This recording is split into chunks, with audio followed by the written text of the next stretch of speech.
se trouve en Arabie Saoudite, dans l'oasis d'Alula.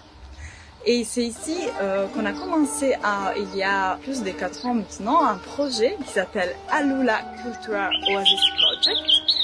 L'objectif est de reconstituer les dynamiques des peuplements dans l'oasis. La première étape de notre étude est la prospection archéologique et à la suite, on a amené des études cartographiques et spatiales de toute l'oasis. Dans le cadre de l'étude hydrologique, on a aussi eu la chance d'explorer des galeries souterraines, les Qanats, des galeries assez profondes. On a pu faire ça en collaboration avec l'équipe Cordata. Cet axe de recherche est hyper important pour comprendre aussi l'histoire de l'oasis et son développement dans l'histoire, notamment à la période islamique et même avant, durant la période de l'âge du fer.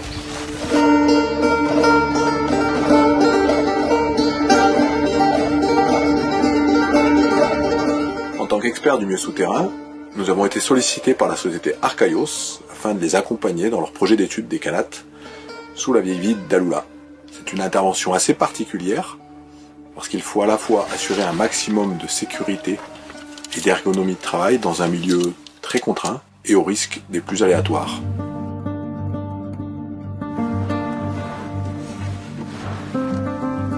Alors là, on est à peu près 7 mètres sous terre et on explore un Qanat. Donc c'est une galerie souterraine qui servait à transporter de l'eau pour irriguer des jardins.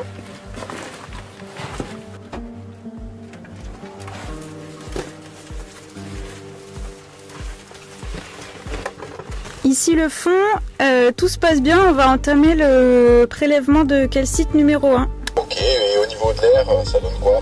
Ah bon. Alors on est à 22 en CO2 et 29 en oxygène. On peut voir des petites concrétions aussi, voilà, il y a un petit ruissellement et donc ces concrétions, nous on va aussi en prélever parce que on peut les dater en étudiant les isotopes d'uranium et de thorium qui les composent. Ça va nous permettre de savoir la période de dépôt de ces concrétions. Donc c'est pas forcément la construction du Qanat parce qu'elles ont été nettoyées, ça a été modifié, etc. Mais c'est une période d'occupation. La première phase de cette mission consistait à sécuriser les archéologues dans l'exploration de ces Qanats. Sur une deuxième phase, nous avons mené un ensemble de documentation. Une documentation tout d'abord topographique au moyen de scanners 3D, pour lequel nous avons mis en place un partenariat avec Leica afin de trouver un appareil très adapté à ces milieux contraints.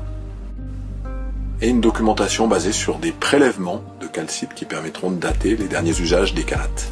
Il importe donc de commencer par analyser finement le milieu pour trouver les moyens adéquats et sécurisants, que ce soit d'un point de vue communication, matériel de communication, matériel de secours, puisque l'on est assez éloigné de tout moyen de secours classique en milieu souterrain, et enfin à former les archéologues aux techniques de progression souterraine.